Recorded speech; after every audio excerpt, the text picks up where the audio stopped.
Kosi second theorem on limits. हम Cauchy first theorem on limits कर चुके हैं, उसके बाद क्या है Cauchy second theorem on limits. क्या है, if sequence A N is a sequence of positive term and limit N tends to infinity A N की power 1/n and limit N tends to infinity A N plus 1/an both exist finitely और infinitely. क्या कह रहा है कि जो limit N tends to infinity A N की power 1/n and limit N tends to infinity A N plus 1/an, अगर ये एग्जिस्ट कर जाए, चाहे तो फाइनाइटली एग्जिस्ट करें या इनफाइनाइटली, देन क्या कह रहा है, limit N tends to infinity A N की पावर 1/n किसके इक्वल होगा, limit N tends to infinity A N plus 1/an।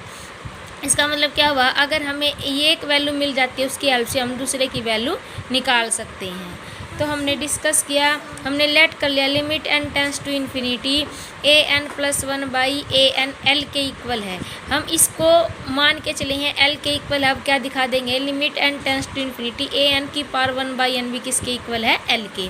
अब दो कंडीशन है कि फाइनाइटली एग्जिस्ट करे या इनफाइनाइटली, बोथ केस में आपके पास रिजल्ट ट्रू है। तो हमने पहले मान लिया कि एल क्या है, फाइनाइट है, एल फाइनाइट है। तो अगर ये टर्म इस पर कन्वर्स करिए तो हमने डेफिनेशन लगा दी कन्वर्जेंस की, epsilon greater than 0 there exist a positive integer m such that, कोई पॉजिटिव इंटीजर m एग्जिस्ट करेगा, क्या कंडीशन सेटिस्फाई करेगा, A N plus 1/an minus L का मॉडुलस किससे छोटा होगा, एप्सिलॉन/2 से, for all n greater than equal to m के। अब यहाँ से हमारे पास क्या टर्म आ जाएगी, अगर ये मॉडुलस इससे छोटा है तो ये किसके बीच में लाई करेगा, माइनस एप्सिलॉन/2 और एप्सिलॉन/2 के बीच में। अब हमने क्या किया कि तीनों के तीनों साइड l को ऐड कर दिया, तो क्या आ जाएगा l माइनस एप्सिलॉन/2, इसमें l ऐड करेंगे तो ये क्या आ जाएगा, माइनस l प्लस l 0 और एप्सिलॉन/2 प्लस l के। अब क्या कंडीशन है, n is greater than equal to m, तो n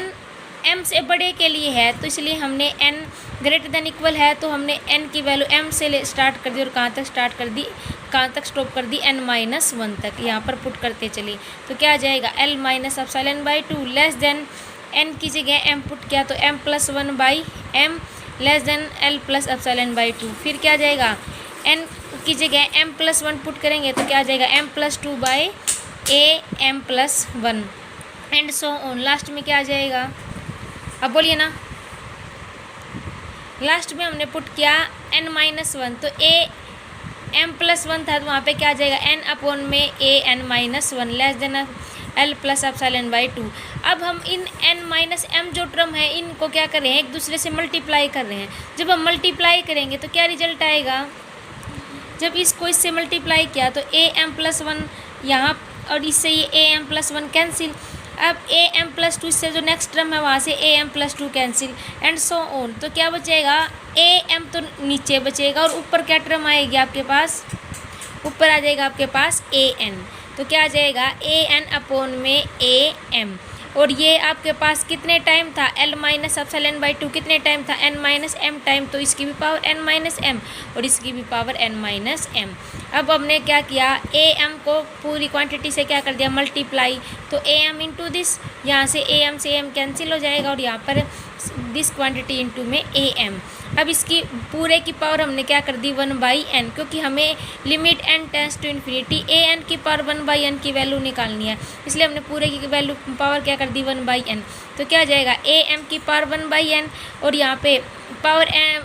अपॉन n करेंगे तो 1 माइनस m/n और an की पावर 1/n और यहाँ पर भी है तो 1 हो जाएगा माइनस m/n और am की पावर 1/n। अब हमने इस पर लगा दिया limit n tends to infinity. एक बार हम इस पर वैल्यू निकाल रहे हैं, इस पर लगाया limit n tends to infinity, सिर्फ इस क्वांटिटी पर देखो क्या रिजल्ट आएगा, limit n tends to infinity am की पावर 1/n और l माइनस एप्सिलॉन/2 इंटू में l-1 माइनस m/2। अब am कोई फाइनाइट नंबर है और जब n टेंस टू इन्फिनिटी करेंगे तो 1 अपॉन इन्फिनिटी 0, और किसी फाइनाइट नंबर की पावर अगर 0 आती है तो वैल्यू क्या आती है, 1। तो am की पावर 1/n तो क्या बन गया आपके पास 1, और सिमिलरली यहाँ पर ये तो 1 था ही, m अपॉन में इन्फिनिटी 0, तो 1 माइनस 0 1, तो L माइनस एप्सिलॉन बाई 2। फिर हम इस वाले पार्ट पर लगा रहे हैं limit n tends to infinity, तो limit n tends to infinity am की पावर 1 बाई n, ये तो 1 हो गया, और L plus epsilon by 2 1 minus m upon infinity 0, तो पावर क्या आ गई 1। अब देखो फर्स्ट पर जब हमने रिजल्ट लगाया है ये limit n tends to infinity अब limit n tends to infinity अगर L है तो हम क्या कंडीशन लगाते हैं कि an अगर हमारे पास रिजल्ट होता है limit n tends to infinity modulus of an equal to L, sorry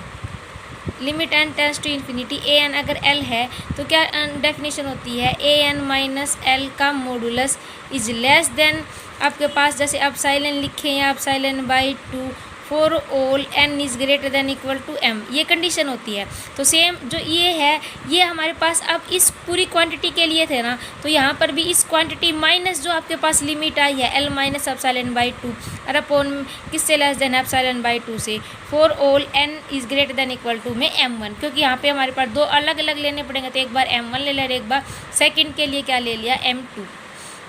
अब देखो फर्स्ट वाली पर फिर हम इसको क्या कर रहे हैं ओपन कर रहे हैं, कैसे ओपन करते हैं हम, हमारे पास जब ये कंडीशन होती है modulus of an minus L का मॉडुलस लेस देन एप्सिलॉन, तो हमारे पास क्या वैल्यू आती है minus epsilon by 2 is less than an minus L is less than epsilon by 2, फिर हमने L इसको ऐड कर दिया तो L minus epsilon by 2 is less than an is less than epsilon by 2 plus L, ये value होती है। यहाँ पर सेम यहाँ पर क्या जाएगा एप्सिलॉन की जगह क्या इसमें एप्सिलॉन बाई 2 है, तो आपके पास एप्सिलॉन बाई 2 माइनस में जैसे L minus epsilon by 2 L की जगह क्या है L माइनस एप्सिलॉन बाई 2, तो अब हमारे पास वैल्यू पुट की तो क्या आ जाएगा L minus epsilon by 2 minus epsilon by 2, फिर जो बीच वाली quantity as it is am की power 1 by n L minus epsilon by 2 की power 1 minus m by n, और less than L minus epsilon by 2 plus में epsilon by 2, ये first के लिए, सिमिलरली सेकंड के लिए लिख दिया। अब देखो ये आपके पास इक्वेशन थर्ड बन गई और ये फोर्थ, ये जो क्वांटिटी है इन दोनों के बीच में आपके पास सेकंड इक्वेशन में कौन सी क्वांटिटी है an की पावर 1 बाई n,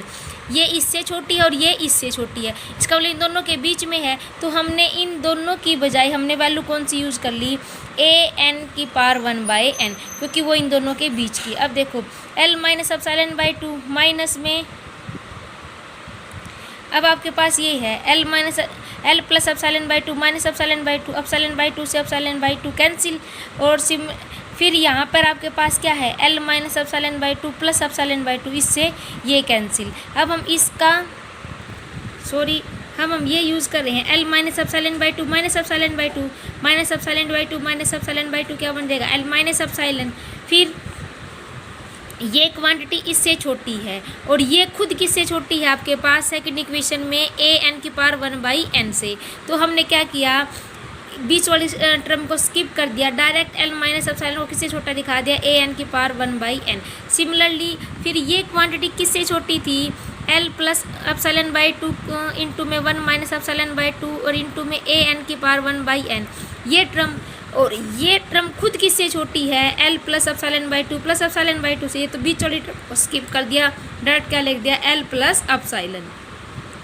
क्या लिख दिया L plus epsilon for all n is greater than equal to में m। यहाँ पर हम m1 और m2 ले रहे थे, फिर m हमने क्या ले लिया इन m1 और m2 का क्या ले लिया मैक्सिमम ले लिया। फिर इस टर्म को हम डायरेक्ट ये लिख ही सकते हैं मॉडुलस ऑफ an की power 1 by n minus L का मॉडुलस लेस देन एप्सिलॉन, और this imply limit n tends to infinity an की power 1 by n equal to में L। ये रिजल्ट कब ट्रू है जब आपके पास L कैसी टर्म थी फाइनाइट। सेकंड हम लेके चले जब L कैसा है इनफाइनाइट है, तो limit n tends to infinity an plus 1 upon में an किसके इक्वल है इन्फिनिटी के, इसको हम क्या लिख सकते हैं limit n tends to infinity 1 upon में an प्लस 1 अपॉन में 1 अपॉन में an लिख सकते हैं। अब 1 अपॉन में करोगे तो 1 अपॉन इन्फिनिटी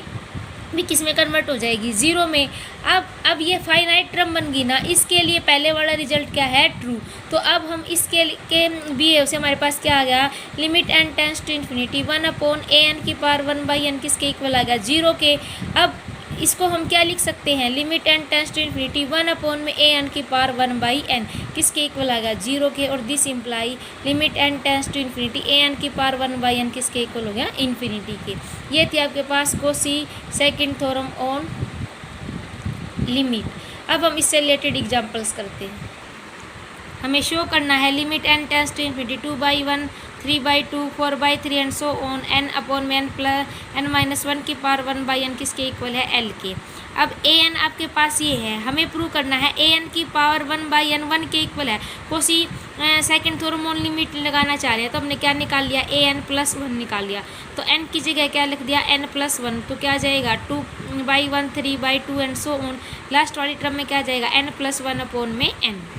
फिर क्या निकाल लिया, a n + 1 में a n निकाला, क्या आ जाएगा आपके पास, सारी टर्म्स कैंसिल हो जाएंगी, सिर्फ क्या बचेगा, n + 1/n, क्योंकि देखो ये सारी टर्म तो आपके पास क्या हो जाएंगी, एक दूसरे से कैंसिल, सिर्फ क्या बचेगा, n + 1/n। और फिर हमने क्या लगाया, limit n tends to infinity a n + 1 a n। तो इसको हम क्या लिख सकते हैं, 1 + 1/n, 1 + 1/∞, 0, वैल्यू क्या आ गई 1, 1 का मतलब फाइनाइट। अब ये जो आपके पास टर्म है ये एग्जिस्ट करती है और किसके इक्वल है, 1 के। तो इसका मतलब Cauchy second theorem on limit n tends to infinity A N की पावर 1/n किसके इक्वल होगी, limit n tends to infinity a n + 1 a n के, और जो किसके इक्वल है 1। तो limit n tends to infinity a n की पावर 1/n किसके इक्वल आएगा, 1 के, जो कि हमें प्रूव करना था।